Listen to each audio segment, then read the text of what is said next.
What is happening, everyone? Welcome to the show. I'm Timmy Foodie. Today we're going to be doing perfect roast potatoes. Now I've already pre-cut some potatoes down here, but I'll just show you how I cut them with one of them because you don't want to see me cut a million potatoes. So peel your potatoes, and I'm just using a good kind of white potato. This is like a Sebago or Sebago kind of potato.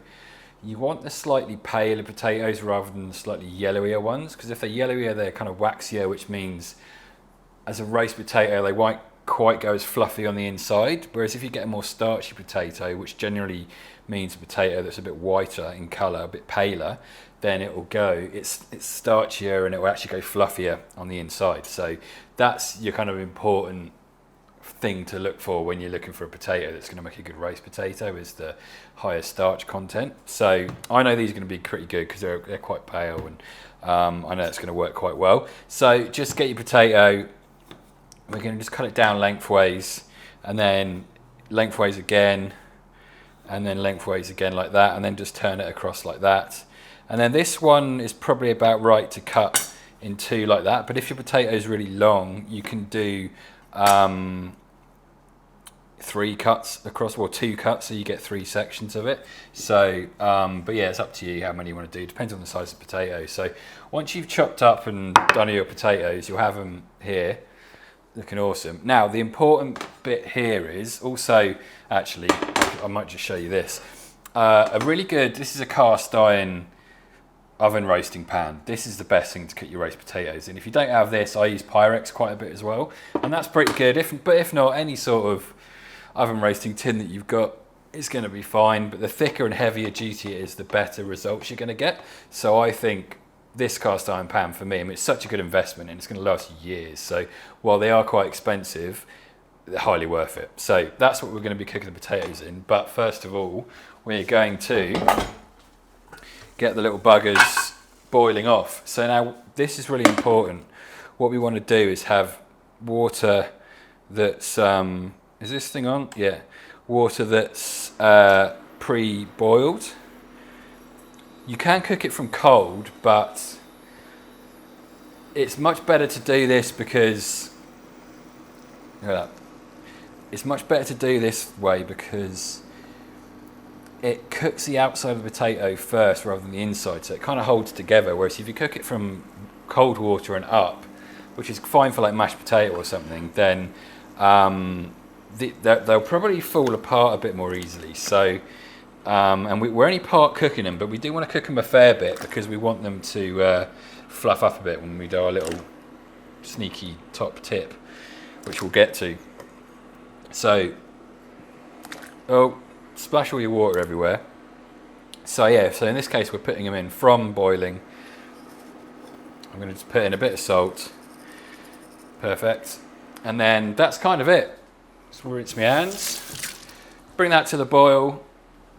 Let that cook down. Well, let that cook for 15 minutes. We want it to be so kind of softer on the outside, but still a bit firm on the inside. That's when you know it's about right.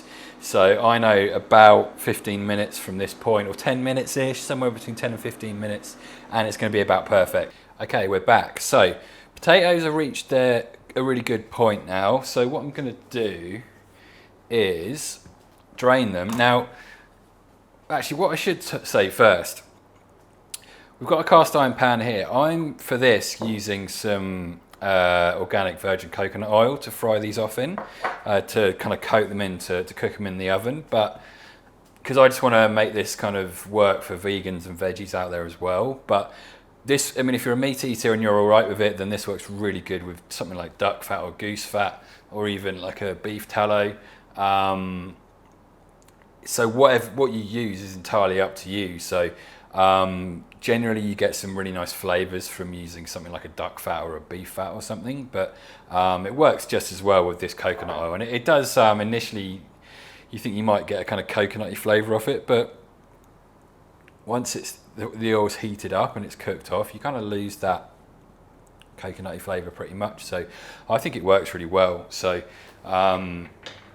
but by all means, give the duck fat and goose fat a go because it works really, really nicely. So, so whatever you want to use, even some olive oil would work, you know, or I don't know, groundnut oil, you know, whatever you've got, just give it a go and see what happens. But generally you want an oil that goes to a slightly higher temperature.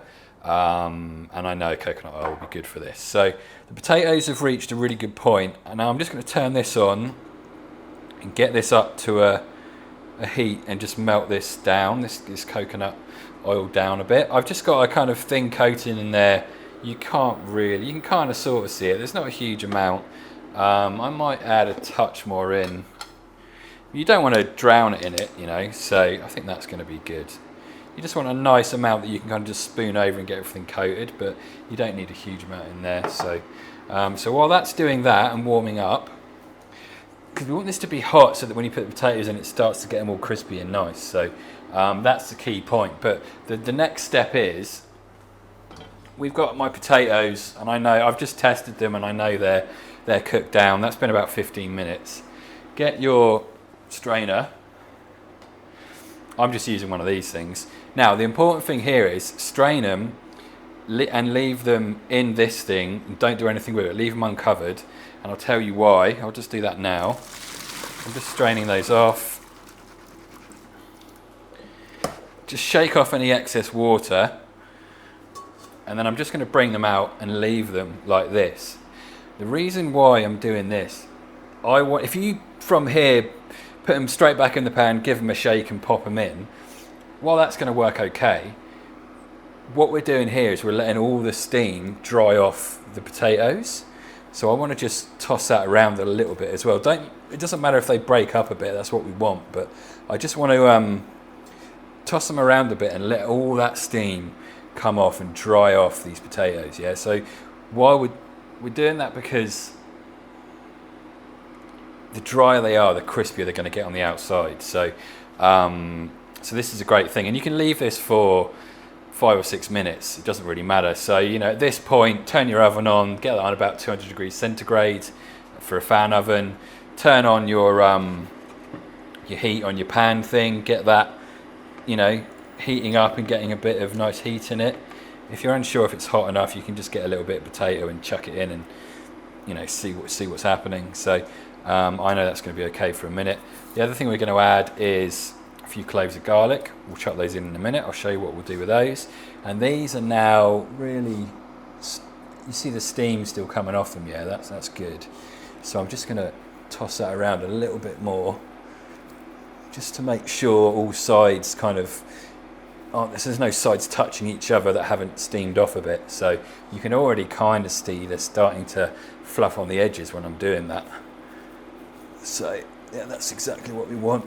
So yeah, I'm going to give that a couple more minutes just to let that steam off a bit. And don't worry that you're losing heat from these things, or they're going to go cold. First of all, they're going to take ages to cool down, and B, it doesn't really matter. So it's because we're going to put them in here anyway, so you know, it's all good. So this is looking pretty good. I'm letting these steam off quite nicely. Yeah, beautiful. And then, I mean, I'll see if I can fish one out for you so you can see.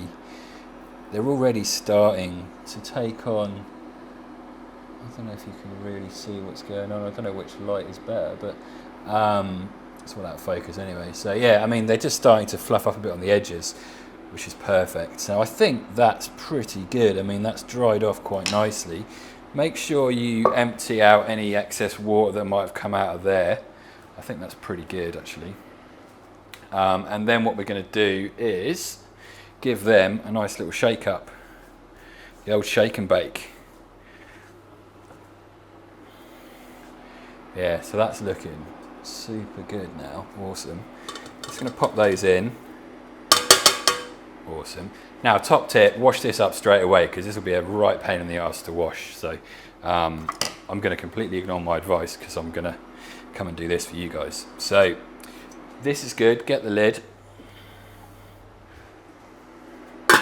And then this might be hot, so get yourself something like this and just, I'm not going too hard. I'm just sort of gentle shake up and down, kind of turn up and down like this. This oil's starting to smoke a bit now, that's what we want. That can go a little bit more. You can just keep checking on it. And it doesn't matter if they break apart a bit in there either. Yeah, you see, that's perfect. You see it's starting to kind of fluff on the edges a bit. That's exactly what we want. And this is really starting to smoke now, so I know that's good. So if I put one of these in, yeah, that's perfect, you see, that sort of sizzle. I know that's going to be about right, so I'm down to a 5 now. And then just really gently knock this in here. A couple of little bugs will probably try and stay in there. And we're just going to let that, just give these a bit of a mix first of all before they stick, because they will stick to this stuff. I just want to get them evenly coated in this oil on all sides before we let it settle down. There, that's good. And then just get these nice and evenly spaced. Oh, buggery, fuck, I just splashed that on myself. Nice, evenly spaced out on all sides, so they're not touching each other too much. This is another thing, you don't want to overfill this pan, so you're going to have to, I'm going to turn that down now, because to be honest, that's got going enough. Yeah, don't overfill this pan, because if you do that, you're going to end up, they won't cook as well, so you do have to sacrifice a bit of space. You see what I did there with the garlic? I'm just smashing that and popping that in, just a real couple of little smashes just to break it apart and release the oils. You can leave the what's it called, wrapper skin if you want to be technical. It doesn't really matter.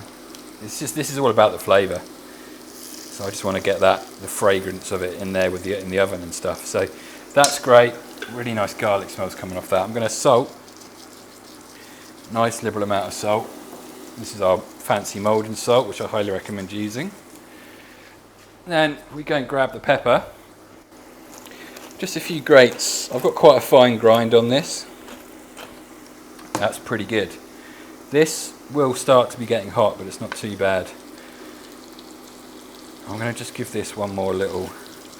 And like I said, it doesn't matter too much if they break apart a bit, because it just all adds to the crunchiness, really. And I know they're going to roughly hold together because we haven't cooked them for a huge amount of time.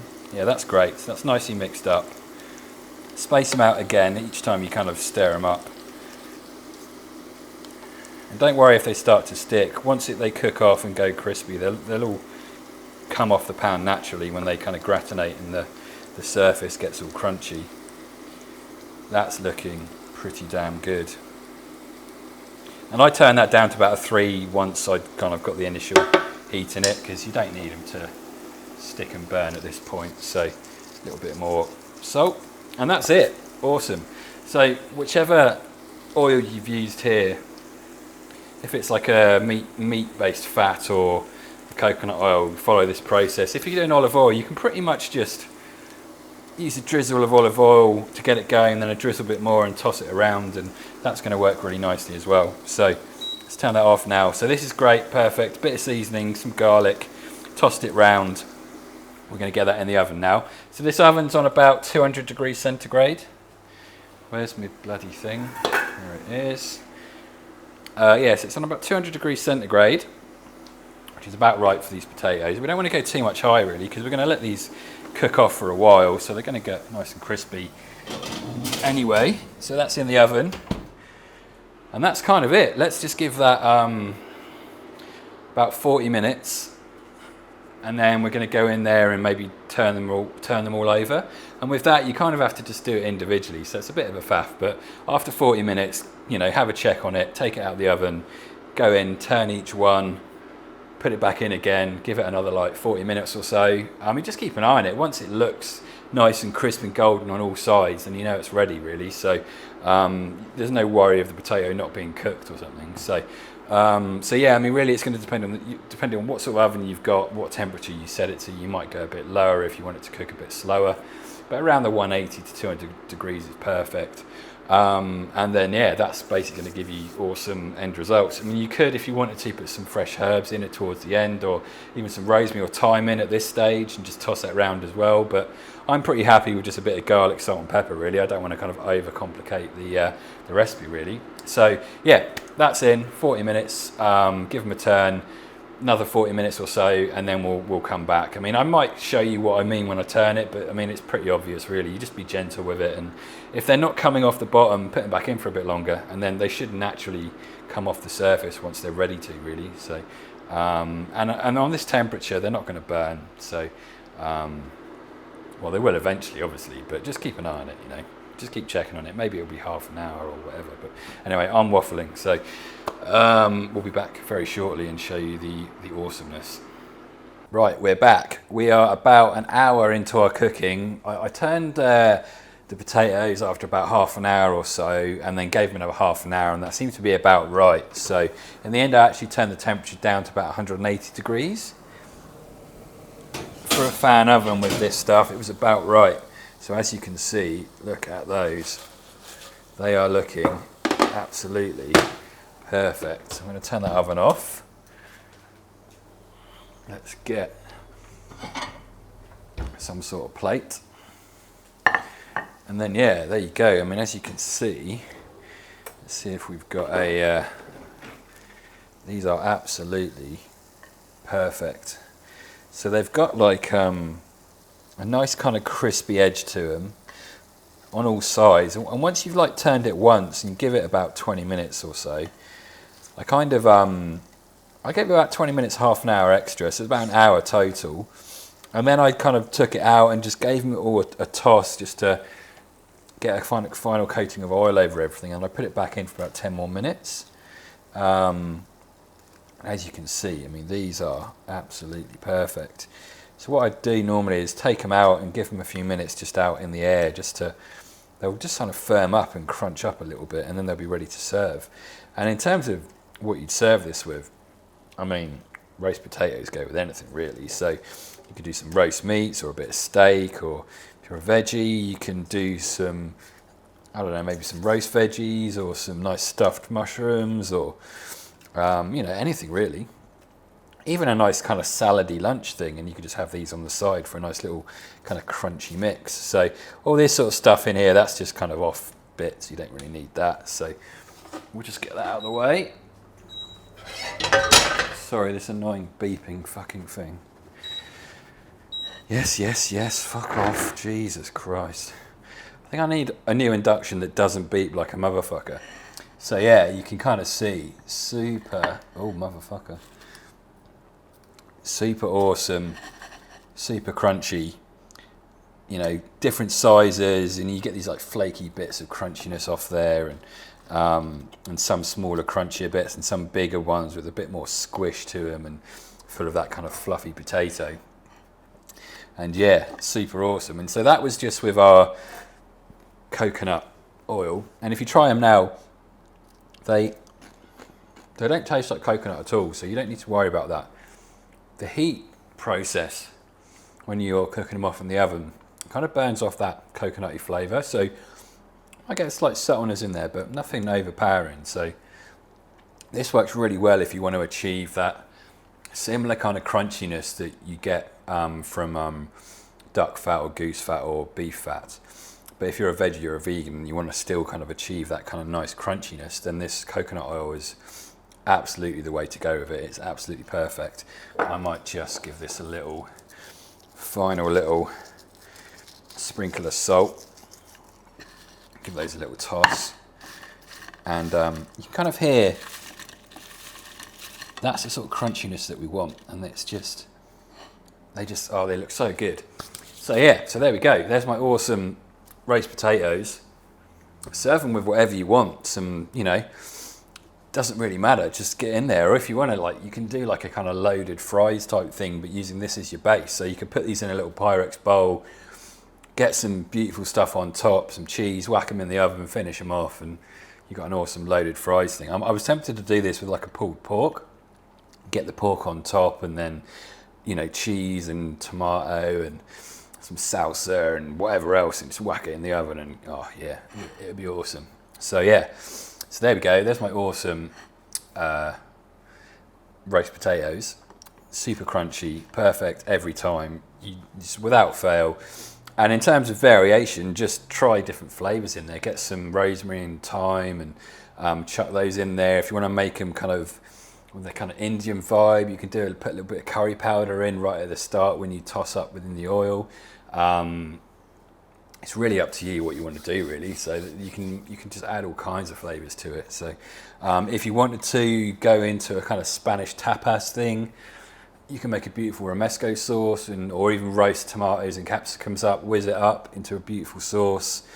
and then you can literally get the sauce and just toss it together and make an awesome potato brava. So you can actually put some cheese on top and whack it in the oven and bake that as well if you wanted to. So there's all sorts of stuff you could do. So there we go. Give it a go. See how you get on. The most important thing to follow is once you pre-cook your potatoes in the water and you strain it, just make sure you're letting the steam dry off the potatoes. That's the most important part of the stage, really. And then the kind of oil you use is entirely up to you. A higher smoke point is better. That's kind of it, really. It's just that letting that steam come off the potatoes once you've strained them. That's the vital part to this recipe. The rest really is up to you, how you do it, what flavors you add, what kind of potatoes you use. Like this will work with sweet potato kind of, but you wouldn't pre-cook it. But you know, it wouldn't work as well, but it'd be okay. So you can do this with parsnips as well, which is super tasty. So have a beautiful sweetness to them. So. Yeah, cheers everyone. There's my awesome roast potatoes. I've waffled enough. Thanks for tuning in. We'll be back again in the week with a few nice recipes. I've got a nice bit of sirloin beef in the fridge, so I'm going to just show you how I cook that. Super simple, but I might do that for you. And then I'm going to save some of these for tomorrow and actually do a kind of sauteed potato omelette in which I'll use these as the base, which is super tasty and a really great snack or a nice midweek kind of meal. So yeah, cheers for tuning in everyone, and we'll be back soon.